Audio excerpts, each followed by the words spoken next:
Muy bien. Muy buenos días. Es un auténtico placer, la verdad.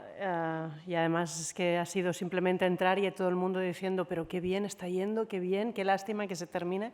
Y esto no pasa siempre, ya os digo que no pasa siempre. Yo no siempre, me pasa a menudo esto de que puedo estar al principio o al final, pero cuando estás al final y te dicen esto, ya os digo que no es muy a menudo que pasa, que genera esta sensación de que todo ha ido tan bien que sabe mal que termina. No? Però deixeu-me començar per saludar el director de de SER Catalunya, el Jaume, l'amic Jaume Serra. És un autèntic plaer retrobar-te aquí, la veritat, i em va fer molta il·lusió quan vaig saber que ens hi veuríem, i també a l'Enric Marín, un amic de molt de temps, de fa molt de temps, feia temps que no ens veiem ara. Enric, et deia, degà de la Universitat Autònoma, ens vam conèixer en altres entorns, però sempre preocupats amb els mateixos objectius. O sigui que un autèntic plaer saludar-vos aquí.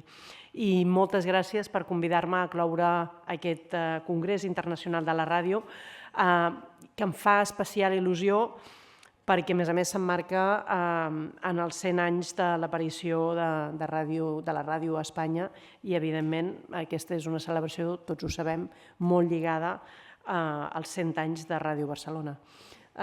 Per tant, molt lligada a la nostra ciutat i que ho vivim amb molta consciència del que va significar en aquell moment començar a caminar la ràdio i començar a caminar la ràdio a la nostra ciutat. I crec que no hi ha millor manera de parlar de la ràdio que com n'heu fet ahir i avui. Realment ha estat una setmana molt intensa, però ahir i avui amb aquest congrés i veient les temàtiques de les diverses taules, de les diverses xerrades que heu anat organitzant, crec que és la millor manera de celebrar-ho. En una celebració dels 100 anys de qualsevol cosa, la tendència sempre és mirar enrere. És posar el retrovisor en el millor dels sentits, mirar el passat, parlar del passat, però aquest congrés heu fet tot el contrari, heu mirat endavant. Y mirando adelante, aprovechando los 100 años para mirar adelante, seguro que es la mejor garantía para poder preparar los próximos 100 años. Ha habido muchos diálogos desde perspectivas muy variadas para hablar, discutir sobre cuáles son los retos que tiene la radio por delante, porque la historia de la radio en estos 100 años creo que sin duda es una historia de reinvención y, si me lo permitís, también es una historia de reivindicación. De reinvención porque, sin ninguna duda, estamos en 2024.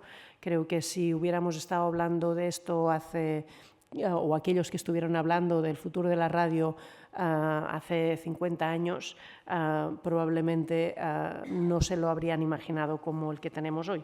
Pero la historia de la radio, como digo, es una historia de reinvención, una historia de un medio que se ha adaptado a las nuevas realidades, de cómo consumir la radio, de cómo informarse. Hemos pasado del transistor que todos habíamos visto, con el que habíamos crecido en casa, ¿no? De más aparatoso a cada vez más pequeño.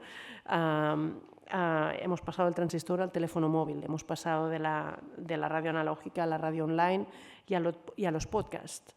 Ha cambiado enormemente el formato de la radio y ha conseguido seguir con nosotros la radio, adaptándose y, si me permitís, no solo adaptándose, sino resistiendo a la televisión, a la aparición de la televisión primero y luego a las redes, a Internet. Y eso no era nada fácil, nada fácil de estar aquí hoy hablando de futuro, a pesar de esa enorme transformación que ha cambiado absolutamente la forma o los medios donde nos informamos o donde consumimos la información. Y esto creo que sin duda es la mejor prueba de la capacidad de reinvención que ha tenido la radio hasta ahora, pero decía, es una historia de reinvención y también es una historia de reivindicación, porque la radio ha sabido siempre reivindicarse, ha sabido siempre estar ahí. Quien no tiene recuerdos, yo ya no me quiero entretener en los que uno tiene, porque cada uno tiene los suyos desde pequeña, de estar escuchando la radio como fondo siempre en casa, ¿no?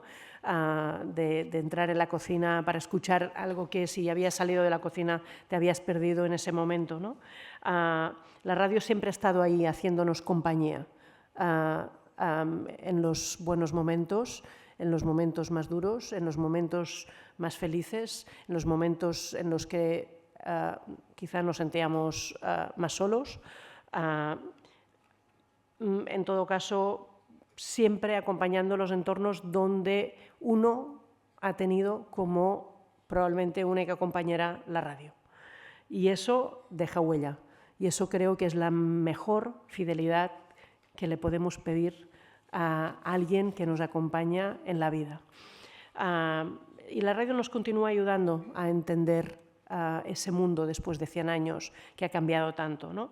Un mundo que se ha convertido en un mundo mucho más difícil, mucho más fragmentado, donde los retos son enormes, donde el papel de la radio para afrontar estos retos aún es más relevante, empezando por el reto de la desinformación, por la crisis de la democracia, y donde tener información es fundamental, y tenerla sobre todo desde aquel medio que es más capaz de llegar con facilidad a los puntos donde hay que estar para entender lo que está pasando, ¿no?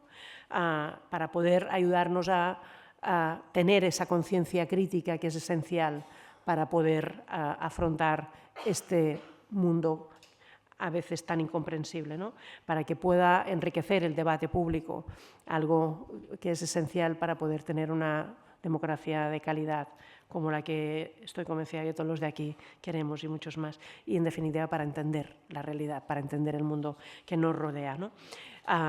Y eso es lo que vemos cada día los amantes de la radio y los oyentes, y evidentemente que hacéis posible los profesionales de la radio cada día. Sin vosotros sería imposible imaginarnos cómo podemos crecer, cómo podemos seguir teniendo esperanza en este mundo tan adverso a veces, y por eso es importante que lo recordemos no solo cuando cumplimos años, y hoy cumplimos 100, sino lo recordemos cada día, porque creo que la radio es evidente que es lo que sabe hacer, estar ahí cada día. Es, si me permitís, y termino con esto, la mejor compañera de vida que podemos imaginar, que podíamos imaginar, y en la que se ha convertido hoy, la mejor compañera de vida. Por lo tanto, para muchos años más, para 100 años más y muchos más, y gracias por hacernos comprender y vivir el mundo con esperanza cada día.